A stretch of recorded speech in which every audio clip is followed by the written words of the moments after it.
Ba Sôm chùm riệp xua Rồi mật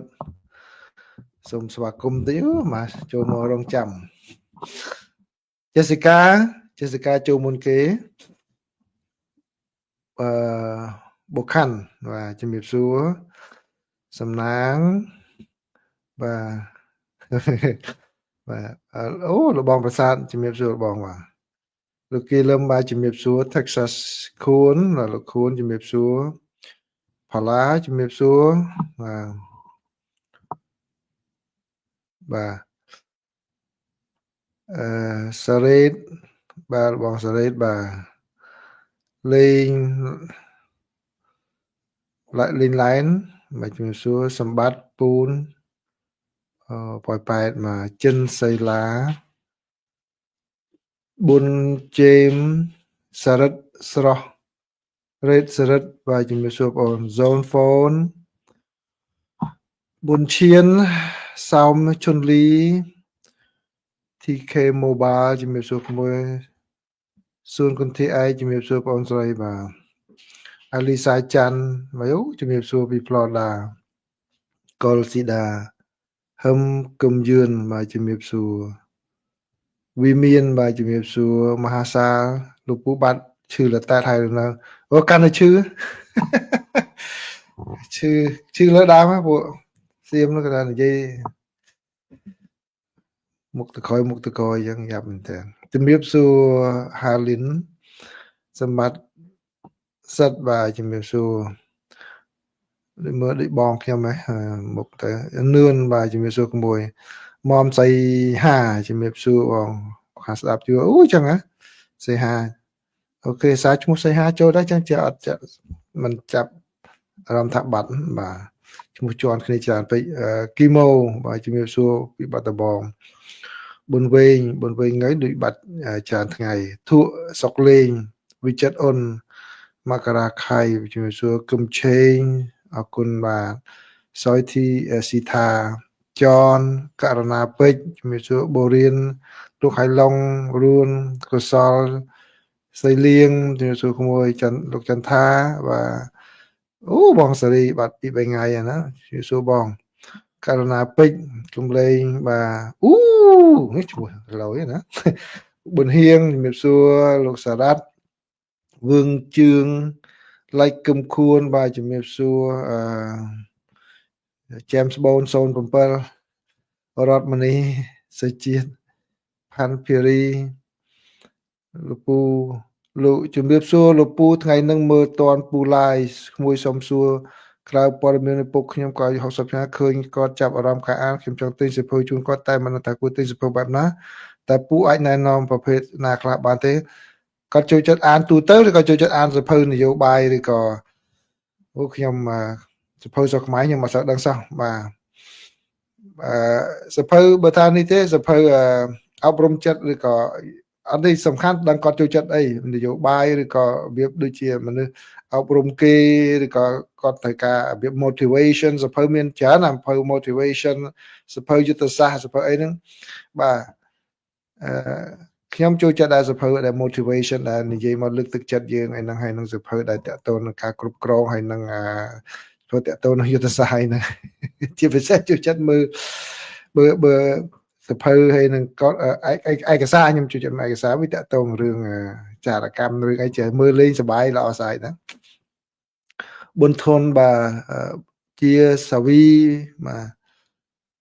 ទជាមហាលឹមលោកគូជាងសជំរាបសួរលោកគូជង Hello លោកថ្ងៃមុនទូរស័ព្ទខូចសុំរបស់គេចូលស្ដាប់ឥឡូវប្រើបានវិញហើយបាទអូសាធុច័ន្ទម៉ូនីកាជំរាបសួរច័ន្ទម៉ូនីកា News បាទសំណាងសុកសោនរដ្ឋាបាទជើមម៉ងហាក់អូច្រើនបាទអូចិត្តអរ BB ជួនប៊ុនថនរួមមកលោកគ្រូបែបភាជំរាបសួរគ្រូបាទវិជ្ជការជំរាបសួរវិជ្ជការសុខាលឹមជំរាបសួរសុកស៊ូសុខឿនសិទ្ធិពលង៉ែតជើមម៉ងហាក់បាទអូខេបាទអរគុណច្រើនណាស់ដល់ម៉ោងល្មមបាទអូមានអ្នកសួរមិញថាគេថាបកប្រែខុសហ្នឹងហើយកសែត បើណាម៉ាគាត់កែវិញគាត់ថាដកបកប្រែពីភាសាបាលីនឹងមកភាសាអង់គ្លេសខុសបាទអញ្ចឹងខ្ញុំជម្រាបជូនដែរមានអញ្ចឹងដែរគេមកទៅមើលខុសចាថ្មីហ្នឹងខុសគ្នាមិនដីមកអាហ្នឹងជារឿងស្លាប់រស់ណាអញ្ចឹងការបកប្រែហ្នឹងសំខាន់ណាស់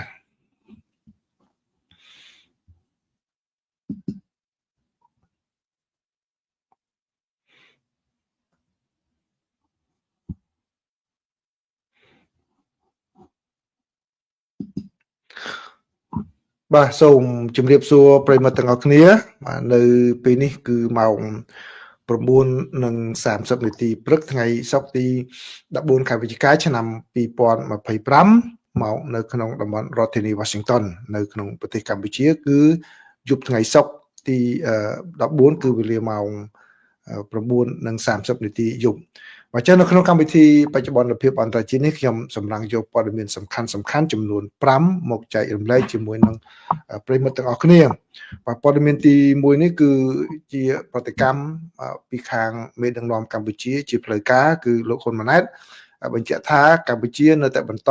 បាទការអត់ធ្មត់នឹងការដោះស្រាយបញ្ហាដោយយន្តការការទូតជាពិសេសយន្តការដែលមានស្រាប់ហើយព័ត៌មានទី2តទៅនឹងកម្ពុជាដែរគឺយុទ្ធជនវីរៈយុទ្ធជនរបស់កម្ពុជាមួយរូបទៀតបានពលីជីវិតបាទបានពលីហើយបន្ទាប់ពីរងរបួសតាំងពីថ្ងៃប្រយុទ្ធគ្នាជាមួយនឹងទាហានសៀមថ្ងៃទី27ខែកក្កដាហើយគាត់បានរងផ្សែងពុលបាទនេះជាភស្តុតាងមួយទៀតពីការប្រើផ្សែងពុលរបស់ថៃហើយព័ត៌មានទី3នេះគឺមេដឹកនាំបកប្រឆាំងបានប្រលះលោកនាយករដ្ឋមន្ត្រីអនុทิនយ៉ាងចាស់ដៃដោយសារតែលោកអនុทิនប្រើមនោសញ្ចេតនាជាតិនិយមជ្រុលមកធ្វើការឃោសនាហើយដែលគណៈបកប្រឆាំងនេះចាត់ទុកថាធ្វើឲ្យប្រទេសថៃខាត់បងផលប្រយោជន៍ទៅវិញទេជាមួយនឹងកម្ពុជាជាពិសេសនៅលើឆាកអន្តរជាតិហើយគណៈបកប្រឆាំងក៏បានដាក់ចេញនៅគោលការណ៍មួយចំនួនដើម្បីឲ្យរដ្ឋាភិបាលលោកអនុทิនអនុវត្តដើម្បីស្ដារមុខមាត់ឡើងវិញហើយក្នុងពេលទន្ទឹមគ្នានោះដែរគឺអនុរដ្ឋមន្ត្រីក្រសួងការពារជាតិថៃបាននិយាយប្រាប់សារព័ត៌មានថាការដែលថៃប្រកាសនេះគឺមិនមែនជាការលុបចោលនៅការព្រមព្រៀងទេគឺគ្រាន់តែជាការព្យួរផ្អាកពន្យាសន្តិអញ្ចឹងសូមឲ្យអ្នកអត្ថាធិប្បាយកុំមានការអត្ថាធិប្បាយខុសហើយព័ត៌មានទី4នេះបាទសូមជូនបន្ថែមទៀតអំពីព្រះរាជដំណើរទស្សនកិច្ចរបស់ព្រះមហាក្សត្រថៃទៅប្រទេសចិនក្នុងខណៈពេលដែលចិនកំពុងបង្ហាញខ្លួនថាជាមហាអំណាចពិភពលោកមួយដែលជាអ្នកដែលយកចិត្តទុកដាក់ដ៏ល្អនៅក្នុងបញ្ហានៅក្នុងតំបន់នេះហើយព័ត៌មានចុងក្រោយនេះគឺសូមជូនបច្ចុប្បន្នភាពរបស់សង្គ្រាមរបស់រុស្ស៊ីនៅក្នុងប្រទេសអ៊ុយក្រែននៅថ្ងៃនេះគឺរុស្ស៊ីបានផ្លោង drone ហើយនិងមីស៊ីលជាច្រើនដាក់តំបន់គៀវហើយបណ្ដាលឲ្យមនុស្សយ៉ាងហោចណាស់ចំនួន5នាក់ស្លាប់បាត់បង់ជីវិតក្នុងខណៈពេលដែលកងកម្លាំងរបស់រុស្ស៊ីបន្តវាយរុលទៅមុខទៀតហើយនៅលើសមរភូមិជាពិសេសនៅទីក្រុងយុទ្ធសាស្ត្រពោក្រៅបាទនេះគឺជាព័ត៌មានសំខាន់ដែលខ្ញុំសម្រាប់មកជូនប្រិយមិត្តទាំងអស់គ្នាដែលមានចំណាប់អារម្មណ៍ចង់ដឹងអំពីបញ្ហានៅអន្តរជាតិហើយនិងបញ្ហានៅក្នុងប្រទេសកម្ពុជាព័ត៌មានទី1នេះគឺប្រិយមិត្តបានដឹងហើយតាមរយៈការបង្ហោះតាមគេហទំព័រ Facebook របស់មេដឹកនាំកម្ពុជាគឺលោកហ៊ុនម៉ាណែតលោកបានបញ្ជាក់ថាលោកបានសន្ទនាគ្នាបាទតាមទូរស័ព្ទជាមួយនឹងលោកអាន់វ៉ាអ៊ីប្រាហ៊ីមដែលជានាយករដ្ឋមន្ត្រីនៃប្រទេសម៉ាឡេស៊ីបាទនិងជាប្រធានបដូវវេនរបស់អាស៊ាននៅពេលបច្ចុប្បន្ននេះហើយគឺការពិភាក្សាគ្នានេះជុំវិញការស្វែងរកដំណោះស្រាយបញ្ហាព្រំដែនរវាងកម្ពុជានិងថៃដោយសន្តិវិធីបាទហើយនៅក្នុងការសរសេរសារនោះលោកហ៊ុនម៉ាណែតបានបញ្ជាក់ឲ្យដឹងថាលោកនៅតែបដិញ្ញាបន្តរក្សាជំហរក្នុងការដោះស្រាយបញ្ហាព្រំដែនដោយសន្តិវិធីនិងដោយប្រើប្រាស់យន្តការដែលមានស្រាប់និងបានឯកភាពគ្នាកន្លងមក ជាពិសេសស្របតាមស្មារតីនៃសេចក្តីថ្លែងការណ៍រួមទីក្រុងកូឡាឡំពួរនៅថ្ងៃទី26ខែតុលាឆ្នាំ2025បាទដើម្បីឈានទៅដល់ការបញ្ចប់ចំនួនព្រំដែននិងកសាងសន្តិភាពរវាងប្រទេសទាំងពីរបាទនេះគឺជាអ្វីដែលលោកហ៊ុនម៉ាណែតបានបង្ហោះនៅតាម Facebook របស់លោកហើយសារព័ត៌មានអន្តរជាតិនានានៅខាងក្រៅប្រទេសនេះអត់ទាន់បានដកស្រង់ផ្សាយនៅឡើយទេហើយខ្ញុំបានទៅ search រកមើលដែរគឺផ្សាយទៅតាមទើបតែធ្វើបច្ចុប្បន្នភាពមកដល់ត្រឹមប្រសាសន៍របស់លោកអាន់វ៉ាអ៊ីប្រាហ៊ីមដែលបានបញ្ជាក់ថាលោកបានសន្ទនាជាមួយនឹងមេដឹកនាំនៃប្រទេសទាំងពីរហើយធ្វើយ៉ាងណាកាត់ខំសម្រួលឲ្យមានការដោះស្រាយបញ្ហានេះដោយសន្តិវិធីបាទអញ្ចឹងបើសិនបើមានអ្វីថ្មីមួយទៀតគឺ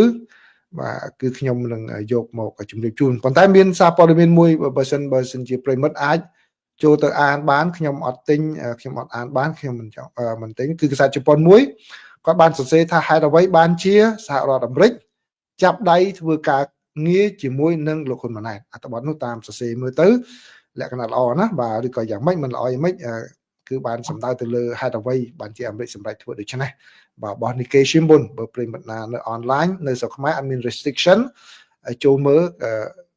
សូមជើញចូលខ្ញុំនៅអាមេរិកនេះចង់ចូលមើលតទិញគេបាទខ្ញុំមិនបានខ្ញុំមិនទិញបាទបើទិញច្រើនពេកខ្ញុំទិញច្រើនពេកទិញសារព័ត៌មានច្រើនពេកតែអញ្ចឹងទៅចំណាយច្រើនបើអញ្ចឹងបន្តទៀតនេះគឺជាសេចក្តីប្រកាសព័ត៌មានដែលបានជូនដោយខាងអ្នកនាំពាក្យរបស់ក្រសួងការពិជាតិកម្ពុជាគឺអ្នកស្រី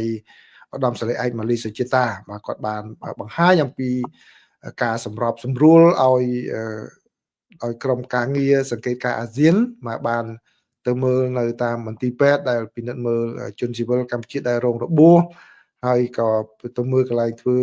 កុសលវិច័យលោកឌីណៃបាទអត្ថបទនេះខ្ញុំបានសង្ខេបជូនកាលពីថ្ងៃម្សិលមិញម្សិលទៅហើយណាបាទអញ្ចឹងគឺខាង AOT គាត់កំពុងតែធ្វើការយ៉ាងសកម្មផងដែរទៅលើបញ្ហានេះហើយនៅចុងក្រោយនេះគឺអ្នកស្រីអ្នកនាំពាក្យរបស់ក្រសួងការពិជាតិបានបញ្ជាក់បន្ថែមថាកម្ពុជាអំពាវនាវឲ្យថៃបញ្ឈប់រាល់អរិភាពជាបន្ទាន់ដែលគម្រាមកំហែងដល់សន្តិភាពនិងស្ថិរភាពនៅក្នុងតំបន់ទន្ទឹមនឹងនេះកម្ពុជាអំពាវនាវឲ្យភាគីថៃងាកមកគោរពកិច្ចព្រមព្រៀងច្បាញ់សេចក្តីថ្លែងការណ៍រួមស្តីពីកិច្ចព្រមព្រៀងសន្តិភាពនិងកាតព្វកិច្ចទាំងឡាយនៅក្រោមច្បាប់អន្តរជាតិឲ្យបានម៉ឺងម៉ាត់ស្មោះត្រង់និងដោយសុចន្ទៈពិតប្រាកដបាទហើយទន្ទឹមនឹងនេះគឺកម្ពុជាក៏បានស្នើឲ្យមានការស៊ើបអង្កេតដោយឯករាជ្យលើករណីនេះផងដែរបាទអញ្ចឹងគឺកម្ពុជាចង់ឲ្យមានអ្នកដែលមិនមាននិន្នាការគ្រប់គ្រងផ្អៀងទៅខាងណាមកខាងធ្វើការស៊ើបអង្កេតដើម្បីស្វែងរកការពិតថាតើរឿងនេះយ៉ាងម៉េចហើយបើតាមសារព័ត៌មានថៃខ្លះហើយត្រូវបានក្រសួងមហាផ្ទៃរបស់កម្ពុជាបដិសេធនោះគឺរហូតដល់អ្នកខ្លះថាអត់មានការបាញ់ប្រហារអត់មានស្លាប់ជនស៊ីវិលអីនោះទេបាទគឺជាសេចក្តីរាយការណ៍មួយដែលបាទបំភ្លៃការពិតបាទអញ្ចឹងហើយបានជាសំខាន់ណាស់ដែលកម្ពុជាបានរៀបចំឲ្យខាងក្រុម AOT ទៅពិនិត្យមើលនៅកន្លែងការហេតុផងទៅមើលទៅដល់ជនរងគ្រោះដោយដែលនៅរបួសផងដោយបាត់បង់ជីវិតផងដើម្បីឲ្យបានដឹងរឿងនេះបាទពីព្រោះអីបាននៅបណ្ដាញសារព័ត៌មានថៃសាកល្បងចេញមកបន្តិចគឺថាអត់មានរឿងបាទដូច្នេះមិនមែនបើតាមតាក់ទិចនៃការធ្វើចឹងគឺមិនមែនជារឿងអចេតនាដែលជារឿងចេតនាមួយនៅក្នុងការដែលគេប្រឡយសាច់រឿងអញ្ចឹងឲ្យចេញមួយសិនដំបូងចេញតិចចេញជារបៀបដូចជាចាំអារាមក្រោយមកមានសារព័ត៌មានលើកឡើងតបមកអ្នកវិភាគលើកឡើងតបមកគឺមានការសង្ស័យទាំងមូលតែម្ដងថាប្រហែលជាអត់មានអ្នកស្ដាប់អ្នកហ្នឹងអាចស្ដាប់ដោយសាររឿងអីត្រូវណារឿងអីផ្សេងបាទដូច្នេះនេះជាការមួយដែលខាងភាគីថៃបំភ្លៃបាទឃើញខាងក្រសួងខាងភាគីកម្ពុជាហ្នឹងក៏បានឆ្លើយតបផងដែរណាបាទចឹងនេះគឺជាការវិវត្តមួយនៅខាងភាគីកម្ពុជាបាទខាងភាគីកម្ពុជាដែលបានឲ្យដឹងអំពីជំហរផ្លូវការរបស់ខ្លួនក៏ប៉ុន្តែនៅក្នុងជំហរខាងថៃចាំខ្ញុំជូនបន្ថែមទៀតនៅក្នុងព័ត៌មានទី3ហើយព័ត៌មានទី2នេះបើតាមខាងកងទ័ពជើងគោករបស់កម្ពុជាបាទបាន ផ្សព្វផ្សាយនៅដំណឹងអកុសលមួយទៀតមកឲ្យប្រជាពលរដ្ឋបានដឹងគឺបាទកងទ័ពជើងគោករបស់កម្ពុជានៃកងយោធពលខេមរៈភូមិន្ទហ្នឹងបានឲ្យដឹងថាលោកអនុសេនីយ៍ទូកាន់ច័ន្ទគៀនជាមេក្រុមប្រឆាំងជាតិផ្ទុះបាទផ្ទះជាតិផ្ទុះទី3បាទជាតិផ្ទុះទី3គឺនៃវរៈសេនាតូចស៊ើបការរបស់យុទ្ធភូមិទី4បាទបានពលីកាលពីថ្ងៃអង្គារទី11ខែវិច្ឆិកាឆ្នាំ2025វេលាម៉ោង 2:30 នាទីទៀបភ្លឺក្នុងជនអាយុ38ឆ្នាំបាទដោយសារលោកបានត្រូវអំបែងគ្រាប់ផ្លោងនៅលើសមរភូមិកាលពីថ្ងៃទី27ខែកក្កដាឆ្នាំ2025នឹងពលផ្សែងដែលខាងថៃបាញ់មកបាទហើយខាងកងទ័ពជើងគោកបានឲ្យដឹងផងដែរថាពិធីបុណ្យសពរបស់លោកត្រូវបានធ្វើឡើងនៅគេហដ្ឋាន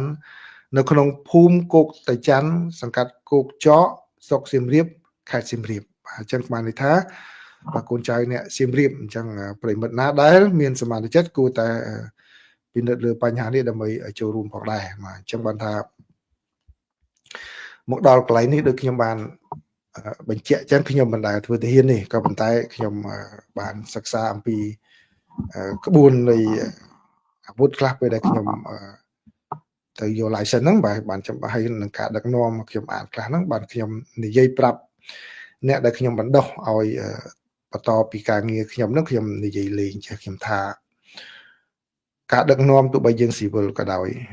មុននឹងសម្រេចទៅលើអ្នកដែលក្រមអាវ៉ាតរបស់យើងត្រូវរបៀបដូចទាហានអញ្ចឹងដូចមេទាហានអញ្ចឹងគឺមេទាហានមួយមុននឹងគាត់សម្រេចថាវាយឬក៏យ៉ាងម៉េចហ្នឹងគឺបានន័យថាអង់គ្លេសគេប្រើពាក្យ sign death warrant គឺបានន័យថាសញ្ញេលិខិតមរណៈរបស់អ្នកទាំងអស់នោះគឺបាទដូចបញ្ជូនទៅឲ្យគ្នាទៅស្លាប់អញ្ចឹងបាទគេគិតពីរឿងហ្នឹងពីព្រោះគេគិតថាតើទៅ10បើថាមេខ្លាំងណាស់ត្រឡប់មកវិញ8អាហ្នឹងគឺបានតែមេដឹកនាំខ្លាំងអ្នកដែលរៀបមិនត្រូវបញ្ជូនទៅ8មកវិញបានតែ5អាហ្នឹងគឺការដឹកនាំអស់បើថាមិនយ៉ាប់មែនតើគឺទៅមកវិញសឹងតែសល់តែខ្លួនឯងមកវិញហ្នឹងឬសល់តែអ្នកនីរសាម្នាក់ជាប់ខ្លួនហ្នឹងគឺមេដឹកនាំអន់បាទអញ្ចឹងបាទខ្ញុំនិយាយប្រាប់អ្នកដែលខ្ញុំបដោះនឹងថាមុននឹងសម្រេចធ្វើអីមួយហ្នឹងគឺត្រូវគិតរបៀបអញ្ចឹងព្រោះមេទាហានមួយគាត់មុននឹងធ្វើអីគាត់គិតពីរឿងគាត់ថាបើគាត់ធ្វើហ្នឹងទៅអ្នកដែលកូនចៅគាត់អាចនឹងពលីអាចនឹងខាត់បងជីវិតអញ្ចឹងគាត់ថ្លឹងថ្លែងខ្លាំងណាស់អញ្ចឹងហើយបាទខ្ញុំតែនិយាយប្រាប់ប្រិមិត្តមួយចំនួនថាមេដឹកនាំដែលមានប្រវត្តិទាហានគេមិនដែលសម្រេចវាយអីទៅសួរដូចមេដឹកនាំស៊ីវិលអត់ដែលដឹងខ្យល់អីទេនិយាយពុតដល់ហៅទៅវាយនឹងបាទមិនមែនទេណាបាទអញ្ចឹងខ្ញុំនិយាយអញ្ចឹងបានខ្ញុំនិយាយអញ្ចឹងហើយបាទខ្ញុំបញ្យល់ប្រាប់គាត់វិញថាដល់រាប់ណាអ្នកដែលធ្វើការជាមួយខ្ញុំដៃខ្ញុំមិនសញ្ញេដើម្បីបណ្ដេញបុគ្គលិកណាមួយតោះទៅសោះទោះបីជានៅអាមេរិករឿង insubordinate គេអាចដេញកូនចៅចោលមួយស្រួលតែម្ដងប៉ុន្តែខ្ញុំថាអាចនិយាយតវ៉ាជាមួយខ្ញុំបានតាមចិត្តឲ្យដៃខ្ញុំសញ្ញេដើម្បីបណ្ដេញបុគ្គលិកណាមួយខ្ញុំមិនសញ្ញេដាច់ខាតតែម្ដងបាទ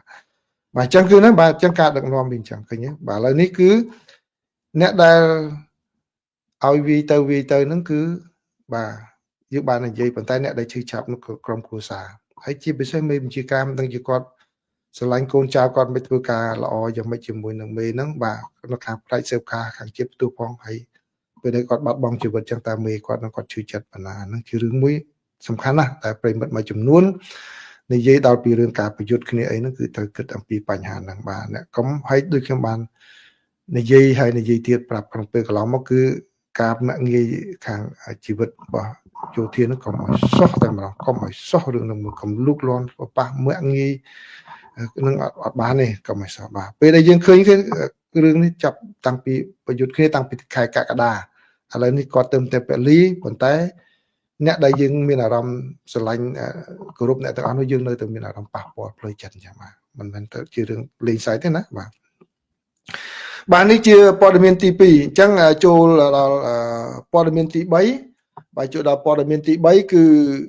ខាងមេដឹកនាំបកប្រឆាំងបាទបានប្រលះនាយករដ្ឋមន្ត្រីនៃប្រទេសថៃវិញម្ដងបាទគឺមេដឹកនាំបកប្រឆាំងហ្នឹងគឺលោកណាតផងរួងផាន់ យាវុធមករឿងបញ្ញវុធគាត់បានរិះគន់មករិះគន់លោកអនុทิនដែលគាត់ចាត់ទុកថាដឹកនាំមិនបានល្អដោះស្រាយមិនបានល្អនៅក្នុងពេលដែលមានភាពតានតឹងនាពេលថ្មីនេះជាមួយនឹងប្រទេសកម្ពុជាក្រោយពីរឿងដែលបានកើតមានឡើងនៅការផ្ទុះមីនដែលបណ្ដាលឲ្យរបួសទាហានរបស់ថៃហើយនឹងមានការនៅក្នុងកាសែតថៃក៏ប្រើពាក្យថាប៉ះទង្គិចបាទប៉ុន្តែការមិនមែនជាប៉ះទង្គិចទេគឺជាការដែលថៃបាញ់មកលើពលរដ្ឋកម្ពុជាបាទគឺលោកណត្តភលនឹងគាត់កោតទោសតែម្ដងបាទគាត់កោតទោសនៅសកម្មភាពទាំងអស់ដែលពាក់ព័ន្ធជាមួយនឹងការដាក់មីនណាគាត់ថាហ្នឹងគឺជាការដាក់មីនគឺគាត់កោតទោសការដាក់មីនថ្មីណាមួយក៏ដោយបាទដោយលោកបានចាត់ទុកថាអំពើហិង្សាបាទនេះគឺជាការរំលោភនឹងច្បាប់អន្តរជាតិបាទហើយនឹងការប្រកាសនៅទំនាក់ទំនងសន្តិភាពទ្វេភាគីរវាងប្រទេសទាំងពីរក៏ប៉ុន្តែគាត់ក៏បានកត់សម្គាល់បាទអញ្ចឹងមកចេញវគ្គដំបូងគឺគាត់ការពារប្រទេសរបស់គាត់មកគឺគាត់កោតទោសការដាក់មីនបាទធ្វើឲ្យខូចកិច្ចព្រមព្រៀងចឹងក៏ប៉ុន្តែគាត់បានបាទកត់សម្គាល់អំពីសន្ទរកថារបស់លោកអនុทินបាទលោកថាលោកណត្តភងបានព្រមានថាសន្ទរកថារបស់នាយករដ្ឋមន្ត្រីអនុทินគឺបង្ហាញថាបាទប្រទេសថៃហ្នឹងគឺលែងគោរពតាមសេចក្តីប្រកាសសន្តិភាពដែលបានចុះហត្ថលេខារវាងប្រទេសទាំងពីរក្រោយពីគ្រាន់តែមានហេតុការណ៍ផ្ទុះកាលពីខែវិច្ឆិកាដោយលោកចាត់ទុកថានេះគឺជាទង្វើមួយដែលខ្ជាខ្វះការពិចារណាហើយធ្វើឲ្យប្រទេសថៃគឺខាតបង់ផលប្រយោជន៍បាទអញ្ចឹងលោកបានបន្ថែមថាជាជាងការប្រើប្រាស់ឱកាសនោះដើម្បីបង្ហាញនៅទង្វើខុសឆ្គងរបស់កម្ពុជានិងប្រមូលនៅការដាក់សម្ពាធពីអន្តរជាតិពីពិភពលោកទៅលើប្រទេសកម្ពុជាអំពីការប្រើប្រាស់គ្រាប់មីនហើយនឹងកន្លែងបើកលបែងអនឡាញបោកប្រាស់នោះប្រទេសថៃបែរជាទៅពន្យាឬក៏ព្យួរកិច្ចព្រមព្រៀងសន្តិភាពនោះទៅវិញបាទអញ្ចឹងបានន័យថាថៃនាយករដ្ឋមន្ត្រីថៃមិនយល់អំពីការប្រើប្រាស់ឱកាសដើម្បីប្រមូលកម្លាំងអន្តរជាតិនោះទេបាទហើយលោកណត្តផងបានគូបង្ហាញនៅការសំខាន់បារម្ភចំនួន4បាទពីព្រោះលោកថាអ្វីដែលនាយករដ្ឋមន្ត្រីធ្វើហ្នឹងគឺធ្វើឲ្យខូចកេរ្តិ៍ឈ្មោះរបស់ថៃនៅលើឆាកអន្តរជាតិជាពិសេសនៅពេលដែលមានអ្នកសង្កេតការអាស៊ាននៅទីនោះហើយនឹងរដ្ឋាភិបាលអន្តរជាតិនានានៅខ្វះខាតនៅឡើយនៅព័ត៌មានជាក់ស្ដែងអំពីស្ថានភាពនោះបាទអញ្ចឹងដូច្នេះគាត់បានបង្ហាញនៅការបារម្ភចំនួន4បាទអញ្ចឹងដូច្នេះខ្ញុំសូមជូនព័ត៌មាននេះវែងតិចដើម្បីលម្អិតតិចឲ្យប្រិយមិត្តបានយល់បាទដើម្បីថាតើថ្ងៃក្រោយទៅការវិភាគយើងយ៉ាងម៉េចយល់អំពីស្ថានភាពនឹងយ៉ាងម៉េចពីព្រោះខ្ញុំមើលអ្វីដែលគាត់និយាយនេះគឺមានសារៈសំខាន់សម្រាប់ប្រិយមិត្តស្វែងយល់អំពីអ្វីដែលកើតមានឡើងនៅក្នុងនយោបាយរបស់ថៃនិងអ្វីដែលថៃគ្រោងនឹងធ្វើផងដែរពីព្រោះសម្ដីរបស់គាត់នេះមិនមែនអ្នកវិភាគទេណាគាត់គឺជាមេបកប្រឆាំងមួយអញ្ចឹងដូច្នេះគាត់មានលទ្ធភាពដែលអាចនឹងធ្វើកិច្ចការបានមេបកប្រឆាំងដែលមានអាសនៈនៅក្នុងសភាច្រើនជាងគេទៀតណាបាទលោកណត្តភងគាត់បានគូបង្ហាញនៅចំណុចនៃការព្រួយបារម្ភចំនួន4ទី1គឺការដែលនាយករដ្ឋមន្ត្រីថៃព្យួរឬក៏ផ្អាកការអនុវត្តកិច្ចព្រមព្រៀងឬក៏សេចក្តីប្រកាសអំពីសន្តិភាពហ្នឹងបាទទោះបីជាមានការព្រមព្រៀងដែលគាត់មើលឃើញថាកិច្ចព្រមព្រៀងនឹងការពិតទៅផ្ដល់ផលប្រយោជន៍ទៅឲ្យប្រទេសថៃជាងបាទជាពិសេសទៅលើផ្នែកដោះមីនហើយនឹងការកម្ចាត់ scam online បាទហ្នឹងទី1គាត់ថាបារម្ភអញ្ចឹងកាលណាព្យួរទៅគឺខាតប្រយោជន៍ថៃទី2គាត់ថាជាជាងដោយមិនបានជម្រាបទៅមេដឹកនាំអាស៊ានហើយនឹងសហរដ្ឋអាមេរិកនោះឲ្យបានឲ្យច្បាស់អំពីអ្វីដែលបានកើតមានឡើងនាយករដ្ឋមន្ត្រីនឹងបែរជាឲ្យឱកាសនេះកន្លងផុតទៅហើយទុកឲ្យភាគីទាំងពីរបាទគឺនៅតែធ្វើប្រតិកម្មបាទដោយអាច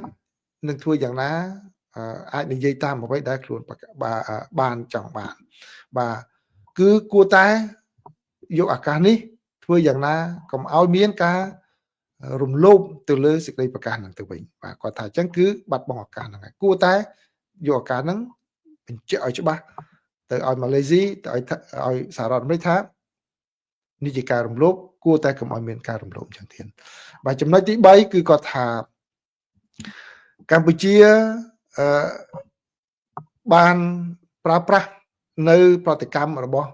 នាយករដ្ឋមន្ត្រីថៃហ្នឹងឲ្យវិលត្រឡប់ទៅវិធីសាស្ត្ររបស់កម្ពុជាវិញបាទគឺក្នុងនោះមានការដែលបង្កហេតុប្រើប្រាស់បណ្ដាញសារព័ត៌មានដើម្បីផ្សាយព័ត៌មានតាមអ្វីដែលកម្ពុជាចង់ហើយនឹងគឺធ្វើឲ្យកម្ពុជាមានឱកាសដែលបង្ហាញថាខ្លួនជាជនរងគ្រោះនៅក្នុងបញ្ហានេះដែលបង្កឡើងដោយអ្នកជិតខាងរបស់ខ្លួនដែលខ្លាំងជាងបាទនេះគឺជាអ្វីដែលកម្ពុជាខិតខំព្យាយាមប្រើប្រាស់ក្នុងប្រមាណឆ្នាំកន្លងមកនេះបាទអញ្ចឹងមតិរបស់មេដឹកនាំបកប្រឆាំងថៃគាត់និយាយអញ្ចឹងបាទហើយទី4គាត់ថាប្រទេសកម្ពុជាឥឡូវនេះទទួលបាននៅការសន្តោសប្រណីនឹងការអាណិតអាសូរពីអន្តរជាតិកាន់តែខ្លាំងឡើងបាទបើទោះបីជាបាទកម្ពុជាបានធ្លាក់មកដល់កម្រិតមួយចុងក្រោយនេះគឺមកនិយាយដើម្បីទប់ទល់ការពារខ្លួនពីការដាក់សម្ពាធពីអន្តរជាតិបាទឥឡូវនេះបែរជាកម្ពុជាអាចទទួលបានការអាណិតអាសូរនឹងកាន់តែខ្លាំងឡើងទៅវិញគាត់ថាកម្ពុជាដែលរងសម្ពាធនៅពេលថ្មីនេះគឺដោយសារតែរឿង scam online បាទ scam online ហ្នឹងបានធ្វើឲ្យអន្តរជាតិដាក់សម្ពាធខ្លាំងទៅលើកម្ពុជាខ្លាំងឥឡូវបាទកម្ពុជាបែរជារួចខ្លួនបាទនេះហើយចុងក្រោយគាត់ថានៅក្នុងចំណុចទី4គាត់ថាការធ្វើដូច្នេះគឺជាការមួយហាក់ដូចជាបាទផ្ដល់ឥទ្ធិពលបន្ថែមទៀតទៅដល់រដ្ឋាភិបាលនៅក្នុងទីក្រុងភ្នំពេញបាទនេះគឺជាចំណុចដែលលោកណាតភងគាត់បាននិយាយច្រើនបាទហើយទន្ទឹមនឹងនោះគាត់បានបង្ហាញនៅចំណុចអតិភិបចំនួន3ដែលលោកយល់ថាថៃត្រូវតែធ្វើបាទខ្ញុំសូមមិនចូលលម្អិតទេគឺគាត់ថាបង្ហាញចំណុចទូដែលមេដឹកនាំបកប្រឆាំងរបស់ថៃដែលមានអាសនៈច្រើនជាងគេនៅសភាគាត់និយាយគាត់ថាគឺត្រូវមានការចរចាបាទដោយផ្ទាល់ជាមួយនឹងមេដឹកនាំរបស់សហរដ្ឋអាមេរិកនិងចិនបាទគឺត្រូវធ្វើអញ្ចឹងមិនមែនទៅឲ្យឈប់យ៉ាងទេហើយទី2គឺគាត់ថាទៅតែងតាំងនៅបេសកជនពិសេសមួយដែលរៀបចំឡើងដើម្បីធ្វើការសម្របសម្រួល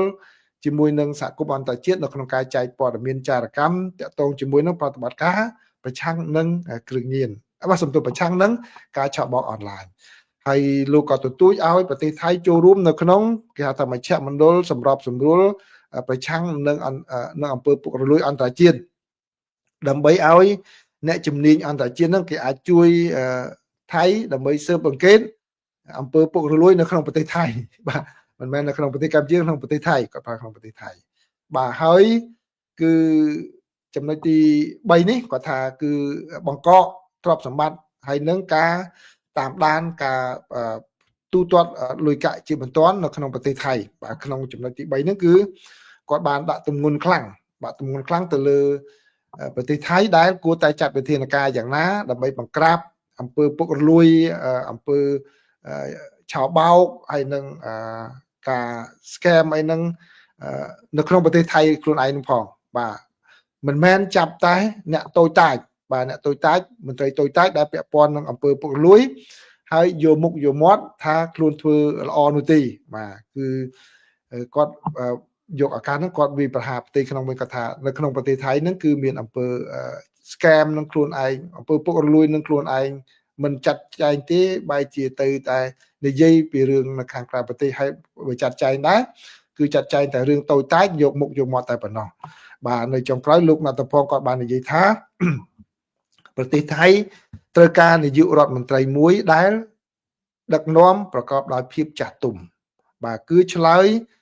តបជាមួយនឹងស្ថានភាពដោយមានទំហំសមមាត្រត្រឹមត្រូវហើយនឹងដាក់ផលប្រយោជន៍ជាតិលើផលប្រយោជន៍បុគ្គលដែលចង់បានតែការស្ទង់មតិដែលឲ្យខ្លួនទទួលបានពិន្ទុល្អតែប៉ុណ្ណោះគាត់បាទស្ដីបន្ទោចឹងហើយគាត់បានទទូចឲ្យនាយករដ្ឋមន្ត្រីថៃហ្នឹងគឺធ្វើយ៉ាងណាបាទធ្វើខ្លួនឲ្យបានសមរម្យហើយនឹងអនុវត្តនៅវិធានការទាំង3ដែល គាត់បានស្នើឡើងនេះបាទគឺនេះគឺជាអ្វីដែលគាត់បាននិយាយឡើងបាទអញ្ចឹងគាត់បានចោទប្រកាន់ថានាយករដ្ឋមន្ត្រីហ្នឹងគឺប្រើប្រាស់វេទិកាប្រើប្រាស់ស្ថានភាពហ្នឹងហួសពីស្ថានភាពពិតបាទបានន័យថាស្ថានភាពពិតនេះគឺវាមិនធ្ងន់ធ្ងរដោយអ្វីដែលនាយករដ្ឋមន្ត្រីធ្វើប្រតិកម្មនឹងទេបាទចង់បើយើងនិយាយឲ្យភាសាសាមញ្ញគាត់នៅរឿងផ្ទុះមានមួយវាគួរតែមានការស៊ើបអង្កេតមានអីត្រឹមត្រូវដើម្បីឲ្យដឹងច្បាស់មិនតែប៉ុណ្្នឹងទេគាត់ទៅបរិយាប្រតិកម្មធំមួយដែលថាអូផ្ដាច់ចំណាក់ទំនងឲ្យទៅសង្គ្រាមយករឿងកប៉ិចកប៉ុកមួយទៅធ្វើជារឿងសង្គ្រាមបាទអញ្ចឹងបានការធ្វើប្រតិកម្មរបស់ថ្នាក់ដឹកនាំមួយគេទៅមើលថាទំហំសមាមាត្រនៃបញ្ហាហើយនឹងដំណោះស្រាយរបស់យើងបាទនេះអ្វីដែលគាត់ចង់និយាយហ្នឹងគឺកន្លែងអញ្ចឹងណាបាទហើយប៉ុន្តែលោកអនុทินយើងដឹងហើយគាត់ខ្វះឱកាសព្រោះការគាត់ដឹកនាំមកគាត់ខ្លីគាត់ត្រូវបង្ហាញលទ្ធផលអញ្ចឹងគាត់ត្រូវធ្វើយកឱកាសយ៉ាងម៉េចដើម្បីធ្វើការឃោសនានឹងឲ្យបានល្អជាតិនិយមប៉ុន្តែដល់ពេលយកទៅវារឿងវាទូចពេកពង្រីកឲ្យវាធំក៏វាមិនធំទៅតាមសមាមាត្រនឹងដែរចាំមិនគាត់ថាអត់មាននៅតាមសមាមាត្រនឹងទេបាទដោយឡែកខាងអនុរដ្ឋមន្ត្រីក្រសួងការពារជាតិរបស់ថៃវិញបាទគឺលោកឧត្តមសេនីយ៍អឌុលក៏បាននិយាយផងដែរថាលោកអាចបញ្ជាក់បានថាចំណាត់ការរបស់រដ្ឋាភិបាលថៃហ្នឹងគឺមិនមែនជាការលុបចោលទេមិនមែនជាការធ្វើមុខភាពនៅកិច្ចព្រមព្រៀងនឹងទេបាទហើយក៏ថាក៏មិនមែនជារឿងដែលសម្ដែងល្ខោនឈឺចាប់ឯដែរណា I believe it's not a drama ក៏ថាមិនមែនរឿង drama រឿងល្ខោនសម្ដែងឈឺចាប់ឯទេបាទអញ្ចឹងគឺគាត់ស្នើសុំឲ្យអ្នកដែលវិភាគនានាអ្នកដែលឲ្យយោបល់នានាការផ្សព្វផ្សាយនានានឹងឲ្យប្រយ័ត្នប្រយែងរឿងនឹងផងបាទពីព្រោះអីគាត់ថាកិច្ចព្រមព្រៀងសន្តិភាពសេចក្តីប្រកាសសន្តិភាពហ្នឹងគឺមាន4ចំណុចបាទមាន4ចំណុចហ្នឹងគឺជាចំណុចដែលថៃស្នើឡើងទេណាជាចំណុចដែលថៃស្នើឡើងទេហើយកម្ពុជាព្រមអញ្ចឹងថៃជាអ្នកចំណេញអញ្ចឹងថៃអត់លុបចោលទេណាថៃអត់លុបចោលទេគ្រាន់តែព្យួរសិនបាទផ្អាកសិនដូច្នេះនឹងត្រូវអនុវត្តវិញបាទអញ្ចឹងគឺការនិយាយរបស់គាត់ហ្នឹងគឺដូរចុះដូរឡើងយើងពិបាកនឹងតាមឲ្យទាន់នៅជំហររបស់គាត់បាទអញ្ចឹងខ្ញុំមិនចូលវែងទេបាទគឺគាត់បាននិយាយបន្ថែមទៀតបាទគាត់ប្រាប់ថាខ្ញុំសូមបញ្ជូនសារទៅអតីតមន្ត្រីយោធានិងអ្នកវិភាគនានាបាទដែលមកសម្ដែងមតិអំពីស្ថានភាពព្រំដែនរវាងកម្ពុជានិងថៃហ្នឹងឲ្យមានការប្រយ័ត្នប្រយែងនៅក្នុងការបញ្ចេញព័ត៌មានអ្វីក៏ដោយដែលមិនជាការមួយដាក់សម្ពាធទៅលើកងទ័ពឲ្យខ្លាំងនោះទេទុកឲ្យកងទ័ពគេធ្វើការងាររបស់ពួកគេឲ្យបានល្អបាទអញ្ចឹងបានន័យថាអ្នកដែលវិភាគអ្នកដែលនិយាយហ្នឹងគាត់ទទួលបាននូវការគ្រប់គ្រងពីមហាជនអញ្ចឹងដូច្នេះមហាជនថៃគាត់ឥឡូវហ្នឹងគឺផ្អែកទៅតាមការប្រើប្រាស់មនោសញ្ចេតនាជាតិនិយមអញ្ចឹងគាត់ទៅតវ៉ាធ្វើដាក់សម្ពាធទៅទាហានថៃហ្នឹងគាត់ចង់អាចធ្វើអ្វីអញ្ចឹងលោកអនុរដ្ឋមន្ត្រីគាត់ថាប្រយ័ត្នកន្លែងហ្នឹងផងបើវិភាគអីហ្នឹងបាទនេះគឺជាប្រតិកម្មពីខាងពីគីថៃណាបាទខ្ញុំរៀបជូនប្រិមិត្តដូចនេះអូវែងណាស់ដែរអញ្ចឹងព័ត៌មានក្រោយសូមជូនខ្លីៗបាទខ្លីៗចុះព័ត៌មានទី4នេះគឺជាសេចក្តីរាយការណ៍របស់ទីភ្នាក់ងារសារព័ត៌មាន Reuters អញ្ចឹងខ្ញុំសូមសង្ខេបចុះបាទមិនជូនលម្អិតដូចមិញទេបាទគឺបើតាមសេចក្តីរាយការណ៍របស់ទីភ្នាក់ងារសារព័ត៌មាន Reuters គឺបានឲ្យដឹងថាប្រធានាធិបតីចិនលោកស៊ីជីនពីង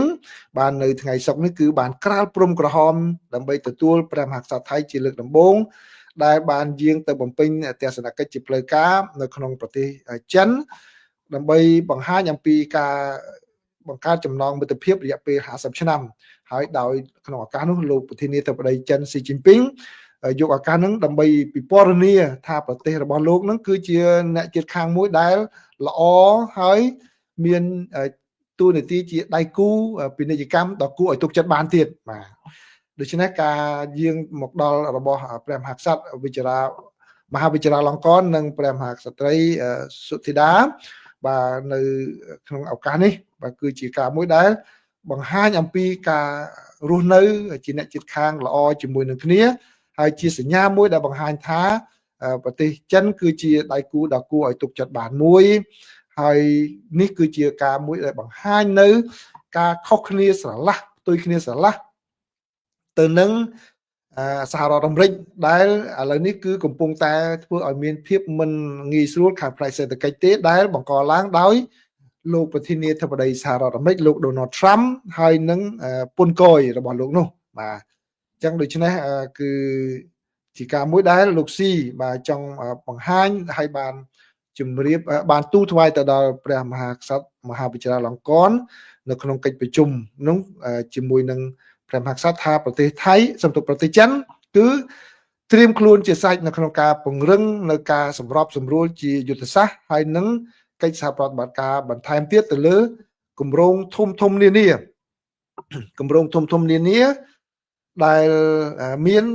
ក្នុងនោះមានផ្លូវដែកបាទដូចជាផ្លូវដែកដែលភ្ជាប់ប្រទេសទាំងពីរនេះបើយោងតាមសេចក្តីរាយការណ៍របស់ទីភ្នាក់ងារសារព័ត៌មានចិន Xinhua ហើយលោកស៊ីក៏បាននិយាយទៅដល់បញ្ហាជាច្រើនទៀតដូចជាបញ្ហាពាណិជ្ជកម្មហើយជាពិសេសតាក់ទងជាមួយនឹងការនាំផលិតផលកសិកម្មរបស់ថៃទៅប្រទេសចិនបាទជានេះគឺជាអ្វីដែលសារព័ត៌មានបានរាយការណ៍អញ្ចឹងគឺបានន័យថាឱកាសនេះបើយោងតាមទីភ្នាក់ងារសារព័ត៌មាន Reuters ដកស្រង់ពីទីភ្នាក់ងារសារព័ត៌មាន Xinhua បានបញ្ជាក់ថាដោយឈរលើចំណងមិត្តភាពរវាងចិននិងថៃដែលមានរាប់ពាន់ឆ្នាំមកហើយនោះបាទរាប់ពាន់ឆ្នាំទៅហើយនោះគឺអនាគតនៃទំនាក់ទំនងរវាងប្រទេសទាំងពីរគួរតែបាទកសាងបន្ថែមទៀតបាទសូមជូនខ្លីប៉ុណ្ណឹងចុះបាទសូមជូនខ្លីប៉ុណ្ណឹងអំពីសេចក្តីរាយការណ៍តាក់ទងនឹងប្រតិដំណើរទស្សនកិច្ចរបស់ព្រះមហាក្សត្រថៃទៅប្រទេសចិនបាទហើយព័ត៌មានចុងក្រោយសម្រាប់ប្រិមិត្តដែលចង់ដឹងអំពីបច្ចុប្បន្នភាពសង្គ្រាមរបស់រុស្ស៊ីនៅក្នុងប្រទេសអ៊ុយក្រែនបាទបើយោងតាមខាងសេចក្តីរាយការណ៍នានា AP ខាង Facebook របស់លោក Zelensky ហើយនឹងវិទ្យាស្ថានសិក្សាពីសង្គ្រាមដែលខ្ញុំដកស្រង់មកជម្រាបជូននេះគឺបាននៅថ្ងៃសុក្រនេះខាងរុស្ស៊ីបានបាញ់ drone និងមីស៊ីលយ៉ាងច្រើនបាទដាក់ទីក្រុងគៀវដោយបានសម្លាប់មនុស្សអស់ប្រមាណជា5នាក់ហើយបានធ្វើឲ្យអាគារឆាបឆេះនិងមានធ្លាក់អំបែងបាទចឹងខ្ញុំសូមដាក់រូបវីដេអូនេះឲ្យប្រិមិត្តមើលបន្តិចមកដើម្បីឲ្យបានដឹងបាទឆាបឆេះនៅក្នុងនឹងហើយបើតាមសេចក្តីរាយការណ៍របស់អាជ្ញាធររបស់អ៊ុយក្រែនបានឲ្យដឹងថាមានស្ត្រីម្នាក់ដែលមានផ្ទៃពោះបានរងរបួសហើយក្នុងចំណោមអ្នករងរបួសសរុបចំនួន34នាក់បាទ34នាក់រងរបួសណាបាទហើយបើតាមក្រមសង្គ្រោះបន្ទាន់នោះគឺបានឲ្យដឹងថាការវាយប្រហារនោះគឺនៅច្រើនកន្លែងណាស់បាទនៅច្រើនកន្លែងហើយយ៉ាងហោចណាស់គឺរុស្ស៊ីបាញ់ drone ចំនួន430 drone បាទ430 drone ហើយនឹងមីស៊ីលចំនួន18គ្រាប់បាទដែលវាយប្រហារបាទបានបណ្ដាលឲ្យអាគារមួយចំនួនបាទរងខូចខាតនិងបាក់បែកនេះបើតាមការបញ្ជាក់របស់លោក Zelensky ដែលជាប្រធានាធិបតីនៃប្រទេសបាទអ៊ុយក្រែនបាទនេះគឺជាការវាយប្រហារដ៏ធំមួយទៀតរបស់រុស្ស៊ីបាទនេះខ្ញុំសូមជូនរូបភាពដែលបានឃើញដែលដកស្រង់ពីបាទគេហទំព័រ Facebook របស់លោក Zelensky អញ្ចឹងនេះគឺជាការវាយប្រហារដ៏ខ្លាំងមួយរបស់រុស្ស៊ីបន្ថែមទៀតហើយបាទដោយឡែកនៅខាងសមរភូមិវិញបាទនៅខាងសមរភូមិវិញសូមជូនរូបនេះប្រិមិត្តឃើញទេបាទសហើយនឹងលឿងបាទគឺឥឡូវនេះខាងរុស្ស៊ីគឺគាត់ពាត់ទីក្រុងមីណូរ៉ាត់ហើយនឹងប៉ុក្រៅហ្នឹងគឺអស់ទៅហើយទុកប្រឡោះតន្តិចបាទហើយគាត់រលទៅមុខកន្លែងផ្សេងទៀតពាត់ដោយរបៀបអមច្រកឲ្យទាហានរបស់អ៊ុយក្រែនដកចេញបើដកចេញមិនទាន់គឺគាត់ពាត់សល់ប្រមាណគាត់គញឹបចុងក្រោយនៅតែម្ដងបាទអញ្ចឹងបើយោងតាមវិទ្យាស្ថានសិក្សាអំពីសង្គ្រាមគឺបានឲ្យដឹងថាកងកម្លាំងរបស់រុស្ស៊ីរុលទៅមុខបន្ថែមទៀតហើយបាទដូចក្នុងរូបភាពពណ៌លឿងណាពណ៌លឿងគឺជាអ្វីដែលកងកម្លាំងរបស់រុស្ស៊ីបានរុលទៅមុខ កាលពីថ្ងៃ2ថ្ងៃមុនបើខ្ញុំបង្ហាញហ្នឹងគឺនៅខាងលើរូបខាងលើដែលមានលឿងវែងហ្នឹងកាពិតកាលមុនគឺលឿងហ្នឹងខ្លីទេឥឡូវគាត់រុលទៅមុខបន្ថែមទៀតបាទប៉ុន្តែក៏អត់មកបិទច្រកនេះទេបាទគាត់រុលទៅមុខទៅទិសដៅផ្សេងទៅទិសខាងលិចវិញបាទហើយគឺបានក្រៅពីនៅខាងប៉ុក្រៅបាទប៉ុក្រៅហ្នឹងដែលរុស្ស៊ីរុលទៅមុខហ្នឹងក៏នៅតំបន់ទិសដៅមួយទៀតបាទដែលខ្ញុំបានជម្រាបម្សិលមិញដែរគឺហុលយ៉ៃផូលបាទហើយនឹងវីលីកុំមីខៃលីវកាបាទនៅទិសនោះក៏ខាងរុស្ស៊ីឥឡូវនេះកំពុងតែផ្លោងដាក់ដើម្បីធ្វើយ៉ាងណាបង្កើនកម្ដៅនៅទីនោះផងដែរដើម្បីវាយកទីក្រុងនោះមួយទៀតបាទអញ្ចឹងដោយសរុបមកបើមើលតាមរូបភាពដែលខ្ញុំអត់បានយកមកគឺបាទរូបភាពជាទូទៅនៅក្នុងសមរភូមិនៅលើ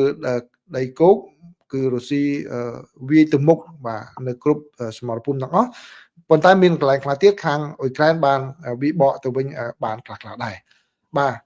អញ្ចឹងនេះគឺជាអ្វីដែលខ្ញុំបានចងក្រងបើចុងក្រោយខ្ញុំដូចជាមិនបានជម្រាបកាលពីមុនណាគឺនៅពេលដែលខ្ញុំបានជម្រាបម្សិលមិញនៅក្នុងកម្មវិធីបច្ចុប្បន្នភាពអាមេរិកខ្ញុំមិនបានយកដកស្រង់សម្ដីរបស់លោករដ្ឋមន្ត្រីក្រសួងការបរទេសរបស់ម៉ាឡេស៊ីដែលនិយាយថាដកស្រង់តាមប្រភពរបស់ខាងក្រុមអ្នកសង្កេតការណ៍អាស៊ាន AOT ថាក្របមីនដែលទាហានថៃជាន់នោះគឺជាក្របមីនចាស់ក៏ប៉ុន្តែក្រោយមកគឺបើយោងតាមការផ្សាយរបស់ Council ដែលគាត់បានទៅមើលហើយខ្ញុំខំទៅរកអត្ថបទដើមនោះក៏គេដកចេញវិញដែរគឺគាត់ថាខាងម៉ាឡេស៊ីហ្នឹងគាត់បើណាម៉ាហ្នឹងគាត់បកប្រែខុសបាទគាត់បកប្រែខុសគឺគាត់ថារដ្ឋមន្ត្រីការបរទេសហ្នឹងថាមីនហ្នឹងគឺមីនថ្មីបាទអញ្ចឹងណាបាទអញ្ចឹងមានប្រិមិត្តសួរខ្ញុំបានឆ្លើយនៅមុនម៉ោងចូលផ្សាយខ្ញុំនឹងកាត់ចេញឲ្យកន្លែងនោះអញ្ចឹងឥឡូវខ្ញុំនិយាយនៅក្នុង show នេះដើម្បីឲ្យប្រិមិត្តបានដឹងហើយខ្ញុំក៏បានដាក់នៅក្នុង Facebook ដែរណាអញ្ចឹងប្រិមិត្តអាចទៅមើលនៅ Facebook បន្ថែមទៀតបាទអញ្ចឹងសូមអរគុណប្រិមិត្តច្រើនដែលចូលមកទទួលស្ដាប់នៅ